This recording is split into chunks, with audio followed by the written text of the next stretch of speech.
What's up, everybody? Welcome back to more podiums. Today, I want to take you guys through the MOZA R16 force feedback settings that I'm running. I'm running an iRacing, and I also use a lot of Marvins Awesome iRacing app. I feel as if you need that in order to make that the most realistic settings, or at least most natural feeling settings to me that I have found inside of the sim. So let's jump in. Let's go in and look inside of MOZA Pit House and then Marvin's Awesome iRacing app to understand what configuration I'm running to feel the most realistic with my R16. Let's go. All right, so first off, you're gonna need to have MOZA Pit House software installed. And first thing I want to recommend for you guys, or at least level set on y'all with, is that this is all personal opinion. This is what feels best to me. So what feels best to me might not feel the best to you. So take that for what it's worth. The firmware that I'm running on right now is version 1.2.6.6. The reason why that is important is because you need to understand what version is going to know what components are installed, because they seem to change these settings, or at least the way that it feels, with every update. So you're always finding these areas. So in order to not waste too much of your time or too much of mine, let's just jump right into the basic settings. So I went in and I created my own preset. Please note that you have this auto load preset up here. That is going to be used for whenever you open up the car, open up MOZA Pit House, what is loaded first. I have played with the other settings. I personally do not like them. You might, but this is what I'm running. So steering angle, 900 degrees. This same thing needs to be set in iRacing. If you have this set to 1800 or 720 and iRacing is doing a different calibration, you're gonna feel weird. Soft limit stiffness. This is for whenever you're hitting the max amount of force feedback of how hard it's going to be to turn the wheel and what you're getting from there. I have that as a 1 because I will have clipping going on inside of Marvin's Awesome iRacing app, and I'll show you guys that in just a second. Game force feedback intensity. So this is an interesting one. If you guys are running the MOZA R12, the R5, something else, or the R21, this is going to be different for you, but I have it currently at 70% with the output torque limit at 100%, meaning that the output torque can still max out. Hands-off protection off. I'll actually probably just turn that on now just to be safe. And advanced settings. Let's just go in, show you guys exactly what I'm running. So if you want to pause the video, this is where you'd pause it at. Natural damping, only 15%. That's going to give you the stickiness of the wheel. The natural friction, I have it at 1% because what I found with 1% is it gives you just a hint of the stableness, like what you're feeling whenever you're driving down the road. Without that turned on, it feels so limp if you are going down or you're going straight and you're not getting any sort of feedback. And then natural inertia, 120%. Gear shift vibration intensity at 2.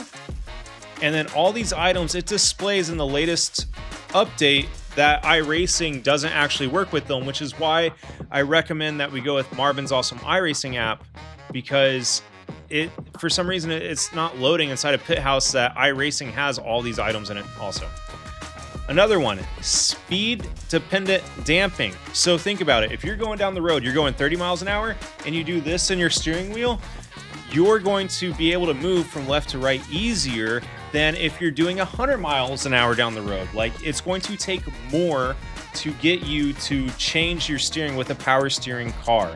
Even with a fly-by-wire, you're going to get more of a feedback. So I have that set at 120 kilometers an hour and at 10%. So it's just a little bit. It's just a little bit. If you guys watched the video where we went and talked to Greg from the Chicane Club, you'll realize that they're running, I think they said like a 20 or a 40 Newton meter direct drive, but they said the devil's in the details. And like, I took that to heart. I'm really trying to pay attention and get it dialed in. Force feedback equalizer. This is another one. It's currently only set to 5. And notice how the volumes and the differences are changed. With the higher the frequency, the less of an effect that you get. We make up for that inside of Marvin's Awesome iRacing app. The base feedback curve, linear. Miscellaneous, And button mapping doesn't really impact too much for this video. So let's go over into Marvin's Awesome iRacing app and show you guys what we're running there. Okay, so here we are, Marvin's Awesome iRacing app. We have it detected. I'm running a 16 Newton meter wheelbase. My overall scale is currently at 40%. As you're running, do 3 laps just the same way this documentation does, and you can hit the auto button and it will change your overall scale. However, I've found that it makes the scale on an R16 too high. So I have been toning that down, but making up for my differences in the detail scale. I'm usually running this around 300 to 350%, but on on really fast tracks, on low downforce tracks, the detail scale, I'm finding that I'm having to tune it down because as I'm going down the road, you get a few of these shakes, which I do not know how to solve that now. But if you do, please let me know. But the detail scale, like, you need to have that greater than what iRacing gives you and what MOZA gives you so that you can feel the actual bumps in the road. It's, in my opinion, that the detail scale and the overall scale makes and turns your R16 alive as compared to anything you're getting from iRacing or anything that you're getting from MOZA Pit House by default. The minimum output, I did and had this running at a 0.1 for a while, but I felt like the shakes I was getting from that was too much. I didn't like it. So I turned that down. The maximum output, I still have it at 50 Newton meters. Hopefully we're not hitting that. It's probably gonna be clipped out anyways. But anyways, that is what I'm running. If you guys want, I'm about to jump into a race at Le Mans and enjoy that. That's gonna be I'm really looking forward to that. But I hope that overall this was helpful for you guys. You're not going to get this inside of the MOZA Pit House by default with any of the settings that they're giving you.